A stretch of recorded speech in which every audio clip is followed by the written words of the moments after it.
This is Ecotricity's ecoTEC roundup show from Aotearoa's first and only climate-positive certified renewable electricity provider. We only source from wind, hydro and solar, and we are the leading supplier of electricity to EVs in Aotearoa. Switch today at ecotricity.co.nz. Welcome back to another roundup of news from the world of clean cars and green energy. As always, thanks for joining me. We had several automakers post their quarterly figures this week, so like I did a few weeks ago, we're going to do a massive roundup from all of them. As usual, I should point out figures are in US dollars, not Kiwi dollars, because they're all based in America. We start with Nikola Motor, which posted its quarterly results at the end of last week. With quarterly sales down year on year and production down even further, the company posted a negative gross margin of 180% and a net loss of $217.8 million. Shortly after the results were posted, Nikola's CEO stepped down, the fourth to leave in just a few years. Fisker's just published quarterly figures show an improvement over its first quarter for Q2. While it failed to meet its quarterly production targets by a wide margin, it generated 4 times the revenue in the second quarter than it did in the first and hit a 7.5% gross margin. Dropping operating expenses to boot, it recorded an $85.5 million loss for the quarter, far better than the $120 million loss in Q1. Lucid's Q2 figures show a worrying drop in production, down 6% on Q1, which itself was down 33% on Q4 last year. Lucid recorded a slight rise in revenue in the second quarter compared to the first, although far less than Wall Street had hoped, and seems hopeful for Q3, thanks in part to a new partnership with Aston Martin, the start of deliveries of the Lucid Air Sapphire, and a $3 billion capital raise it executed in May. Losses for the quarter sat at $764.2 million. Finally, for the quarterly roundups, Rivian posted record production and deliveries in its second quarter, which in turn led to a dramatic quarter-on-quarter revenue increase from $661 million in Q1 to $1.12 billion in Q2. The company's negative gross margin also shrunk from 81% last quarter to 37% this, and net losses fell to $1.195 billion. Rivian shares rose on news of the good quarter.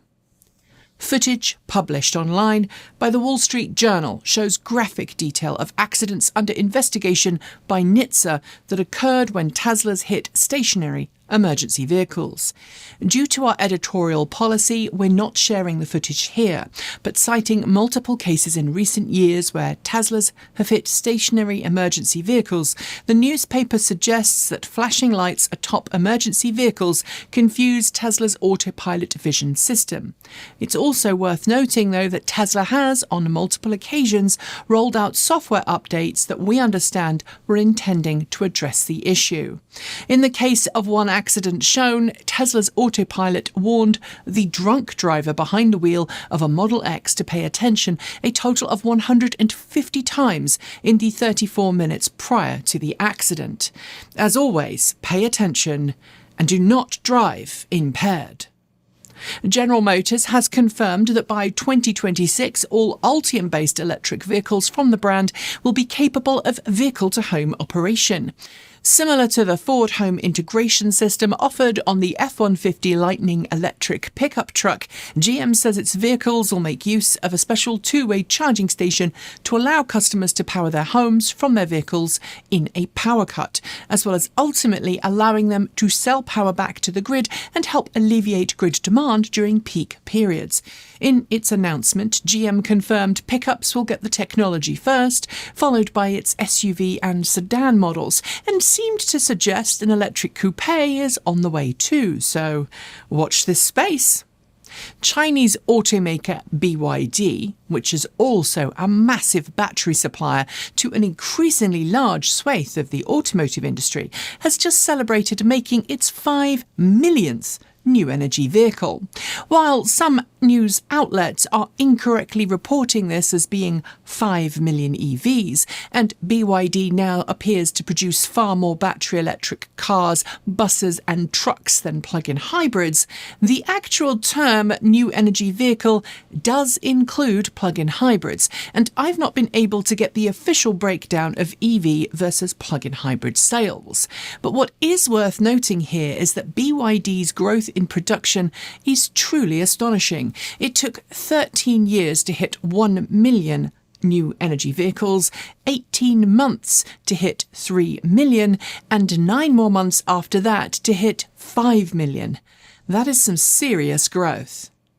General Motors' luxury brand Cadillac unveiled a new electric vehicle this week in the form of the Cadillac Escalade IQ, a massive full-size luxury electric SUV with a 6-figure price tag. Built on the Ultium platform, the Cadillac Escalade IQ is due to launch in 2024 as a 2025 model year with a 200 kilowatt-hour battery pack, all-wheel drivetrain, and a claimed 450-mile 724-kilometre range that Cadillac notes is not yet officially endorsed by the EPA. The first three-row EV from General Motors, the Escalade IQ is very much a no-compromise EV for the brand and lacks Android Auto and Apple CarPlay as per GM's previous promises. It also has a starting price of over $130,000. From one impossibly expensive and over-the-top car to another now in the form of the Lucid Air Sapphire, whose final specifications were confirmed this week. Leapfrogging Tesla's quickest Model S, the Lucid Air Sapphire claims a total power output of 907 kilowatts, giving it a sprint time of 1.89 seconds, a 0 to 100 mile per hour or 160 kilometers per hour time of 3.84 seconds, and a top speed in excess of 205 miles per hour, 329 kilometers per hour. This is all while delivering a claimed range of 427 miles or 687 kilometers at normal, sensible speeds. It's definitely a one-percenter's car, though, with a price tag just shy of $250,000. For a really long time, Tesla has dominated the electric vehicle market around the world, quite rightly so, topping both EV and mainstream vehicle sales charts for a really long time. But just released figures for July show that Tesla has a challenger or two in some markets, with both Germany and Sweden recording non-Tesla EVs at the top of their respective July sales charts. In Germany, Tesla was usurped by Volkswagen, which sold 41,475 electric vehicles to Tesla's 40,289, while in Sweden, the recently launched BYD Atto 3 sold 721 units, outselling the Tesla Model Y by a factor of 2 and the Volkswagen ID4 by 11 units. Alongside the publication of its quarterly earnings this week, Fisker also held what it called its 2023 Product Vision Day, at which it laid out models it plans to bring to market. During the live-streamed event, the company shared more details of two previously teased models, the Fisker Ronin 4-door convertible GT and the Fisker Alaska pickup truck.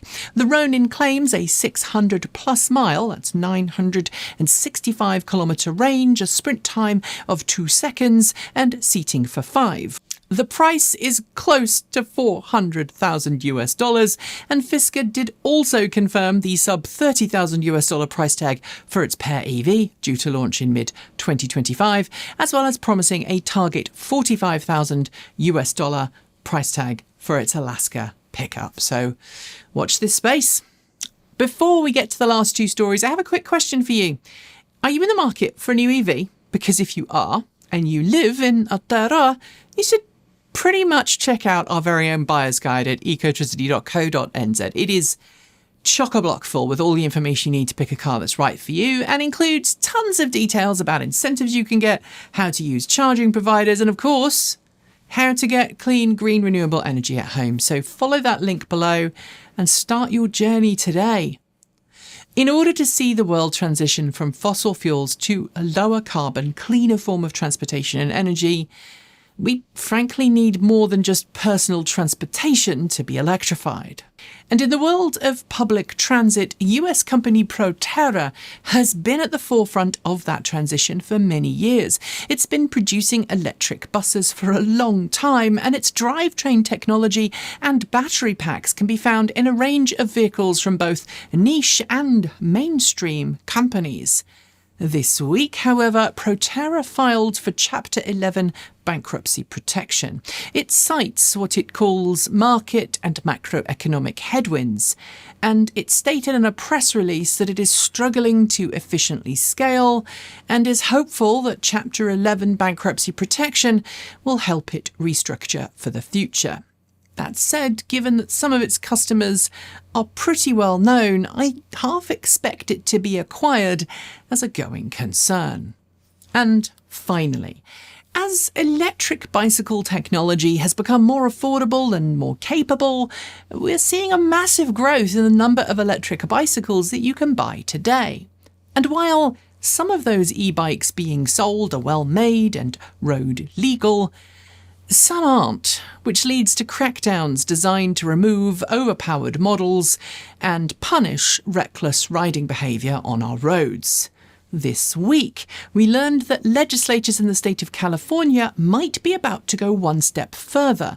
They're considering a bill that would require all e-bike riders to have a licence, either a driver's licence, or for those who don't have one because they've never had one or they're too young, a special e-bike licence. Those under the age of 12 would also be banned completely for using e-bikes. For what it's worth, we support responsible e-bike use and riding, however we get there. And on that note, we are done for the day. Before I go though, do make sure you've hit that notification bell so you don't miss out on the latest in EV news from this channel. And of course, if you haven't switched yet, it's time you did. Switch to Aotearoa's first and only climate positive certified renewable electricity provider. It's super easy to make the switch, and when you do, you'll help the nation wean itself off dirty energy and onto clean green power that will keep the land beautiful for your kids and your kids' kids. I'll be back next week as usual, and in the meantime, don't forget to check out the latest videos from the lovely Gavin Kiwi EV Shoebridge right here on ecotricity.co.nz. Last week, he was running out of charge for the sake of science, so go watch, support, and don't laugh when he ran out. Anyway, enjoy the rest of your day. I'm Nikki Gordon Bloomfield. Ka kite! See you next time.